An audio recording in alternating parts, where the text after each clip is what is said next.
Avez-vous déjà réfléchi à la voix qui influence le plus votre journée? Est-ce votre propre voix intérieure, pleine d'inquiétude et de doute? Est-ce la voix du monde, avec ses nouvelles, ses opinions et ses peurs? Ou est-ce la voix de Dieu, parlant à travers sa parole? Vous ne l'avez peut-être jamais réalisé, mais la façon dont vous commencez votre journée influence grandement la façon dont vous l'abordez. Et c'est précisément pourquoi entendre la voix de Dieu tôt le matin peut tout changer. La parole de Dieu n'est pas qu'un livre de pages et de lettres. Elle est vivante et profondément personnelle. On peut lire un verset des dizaines de fois, mais lorsque l'on traverse une période difficile, ces mots prennent soudain vie et semblent s'adresser directement à soi. C'est comme si Dieu l'avait écrite précisément en pensant à sa douleur, à ses doutes et à sa situation. Cela se produit parce que la Bible n'est pas statique. Elle respire, bouge dans son esprit et sait exactement comment atteindre son cœur, même dans les profondeurs les plus sombres. Lorsque l'anxiété tente de vous envahir, lorsque, la nuit, vos pensées s'emballent à propos des factures, de votre santé, de l'avenir, la Bible ne reste pas silencieuse. Elle murmure la paix. Philippiens 4:6 nous rappelle, « Ne vous inquiétez de rien, mais en toute chose faites connaître vos besoins à Dieu par des prières et des supplications, avec des actions de grâce. » Il ne s'agit pas de faire comme si tout allait bien, mais de lui confier vos craintes et de vous libérer d'un fardeau qui ne vous a jamais appartenu. Peut-être recevez-vous une mauvaise nouvelle, ou êtes-vous confronté à une situation insurmontable. En ces temps difficiles, 2 Timothée 1:7 déclare, « Car Dieu ne nous a pas donné un esprit de timidité, mais un esprit de force, d'amour et de sagesse. » Cela signifie que la peur paralysante ne vient pas de Dieu. Il nous donne la force de persévérer, l'amour pour nous soutenir et un esprit ferme même lorsque le monde est en proie au chaos. Il y a des jours où ce n'est pas la peur qui vous habite, mais un poids inexplicable dans votre cœur. De l'extérieur, tout semble normal, mais intérieurement, une certaine inquiétude règne. C'est dans ces moments-là que Jésus nous rappelle dans Jean 14:1, que votre cœur ne se trouble point. Croyez en Dieu, et croyez en moi. Il nous dit, ayez confiance, même quand cela n'a pas de sens, même quand vous ne voyez pas la suite, même quand vos projets échouent. C'est pourquoi nous ne pouvons pas considérer la Bible comme un bibelot ou une ressource d'urgence, réservée aux moments difficiles. Elle est notre bouée de sauvetage, la voix du Père qui s'adresse directement à notre âme. Il veut vous parler le matin, dans les après-midi agités et dans les nuits de pleurs. Il veut nourrir votre esprit chaque jour, car c'est ce qui maintient votre cœur ferme face aux tempêtes. Si vous ressentez le besoin d'écouter davantage cette voix et moins les autres, restez avec moi. Ensemble, nous apprendrons à intégrer la parole de Dieu à votre quotidien. Et à la fin de cette vidéo, nous prierons pour que le Saint-Esprit éveille en vous un amour renouvelé pour les Écritures.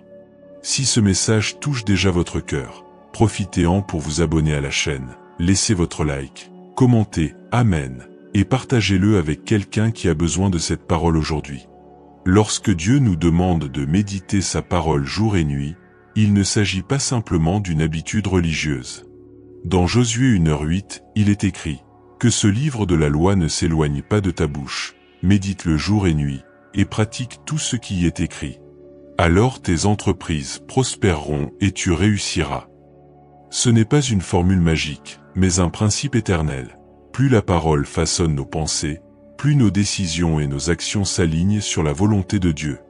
Avez-vous déjà remarqué comment l'esprit, lorsqu'il n'est pas nourri de ce qui est vrai et éternel, se remplit de choses fugaces? C'est précisément pourquoi Colossiens 3:16 nous exhorte, que la parole de Christ habite en vous abondamment. Cela signifie laisser l'Écriture habiter, vivre et faire partie de notre cœur. Elle ne devrait pas être une visiteuse occasionnelle, mais une résidente permanente, influençant nos conversations, nos décisions et même nos réactions aux problèmes. La Bible ne se contente pas d'être lue. Elle doit être assimilée, conservée, mémorisée et appliquée.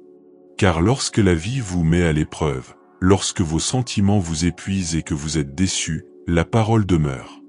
Jésus lui-même a dit dans Matthieu 24:35, « Le ciel et la terre passeront, mais mes paroles ne passeront jamais. Tout ce que nous voyons est temporaire, mais la vérité de Dieu ne perd jamais sa puissance et ne devient jamais obsolète. Le psaume 119 décrit magnifiquement cette réalité. Les versets 9 à 11 disent « Comment le jeune homme rendra-t-il pure sa voie ? En vivant selon ta parole. Je serre ta parole dans mon cœur, afin de ne pas pécher contre toi. » Se cacher dans notre cœur, c'est donner une place permanente à la parole de Dieu pour façonner notre caractère et nous donner le discernement nécessaire pour surmonter les tentations et rejeter les mensonges de l'ennemi. Et peut-être qu'en entendant cela, vous pensez « J'ai essayé de lire la Bible tous les jours, mais je n'ai pas réussi à continuer. » Cela arrive souvent parce que nous essayons par simple obligation, sans comprendre qu'il s'agit d'une relation. Lire la parole, ce n'est pas suivre une liste de choses à faire, c'est écouter la voix d'un ami proche qui vous connaît profondément. Le Saint-Esprit utilise les Écritures pour nous enseigner, nous corriger et nous guider. Lorsque vous ouvrez la Bible, vous ne lisez pas seulement des passages sur Dieu, vous l'entendez lui-même vous parler.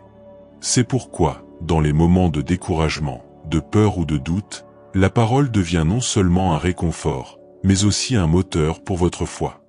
Et finalement, lorsque vous décidez de placer la parole de Dieu au centre de votre vie, vous réaliserez que ce ne sont pas seulement vos habitudes qui changent, mais aussi votre façon de voir le monde, de réagir aux problèmes et d'interagir avec les autres. C'est comme si chaque page lue allumait en vous une nouvelle lumière, chassant les ombres qui tentent de vous entourer. Dans le prochain bloc, nous prierons ensemble dans une prière profonde, demandant au Seigneur d'éveiller en nous un véritable amour pour la Bible et de nous apprendre à le mettre en pratique chaque jour, jusqu'à ce qu'il fasse partie de notre essence. Si vous avez suivi jusqu'ici, laissez votre « Amen » dans les commentaires et restez avec nous, car Dieu parlera encore beaucoup à votre cœur. Seigneur, en ce moment, je viens à toi le cœur ouvert. Je reconnais que j'ai souvent laissé les distractions et les soucis de ce monde m'éloigner de ta parole. Je demande à ton Saint-Esprit d'éveiller en moi un profond désir de rechercher les Écritures quotidiennement, non par obligation, mais par amour et par soif spirituelle. Jésus, je ne veux pas seulement connaître des versets par cœur, je veux connaître leur auteur. Je veux entendre ta voix à chaque ligne, sentir ta sollicitude à chaque promesse et trouver une direction à chaque instruction. Aide-moi à me tourner vers ta parole avant de me tourner vers toute autre source.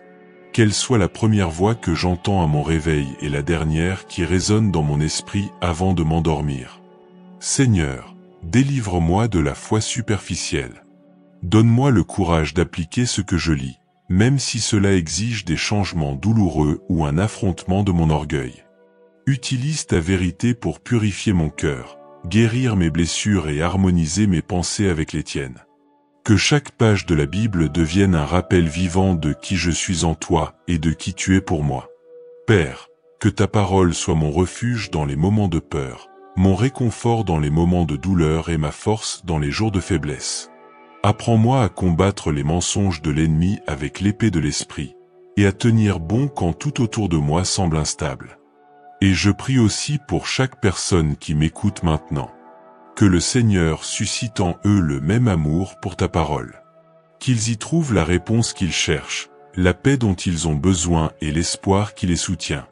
Seigneur, que chacun de nous, dès aujourd'hui, puisse dire, comme le psalmiste, « Ta parole est une lampe à mes pieds et une lumière sur mon sentier. » Puissions-nous marcher dans ta lumière et ne plus jamais vivre dans les ténèbres de l'ignorance ou de la peur. Je te remercie, Jésus, pour le précieux don de la Bible. Merci que chaque verset soit comme une lettre d'amour écrite de ton cœur au mien. Merci que même lorsque je me sens perdu, ta vérité me retrouve et me ramène. Je prie tout cela au nom puissant et merveilleux de Jésus-Christ. Amen.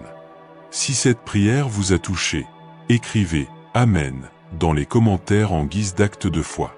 Et si vous souhaitez que davantage de personnes reçoivent ce message, partagez cette vidéo, aimez-la et abonnez-vous à la chaîne.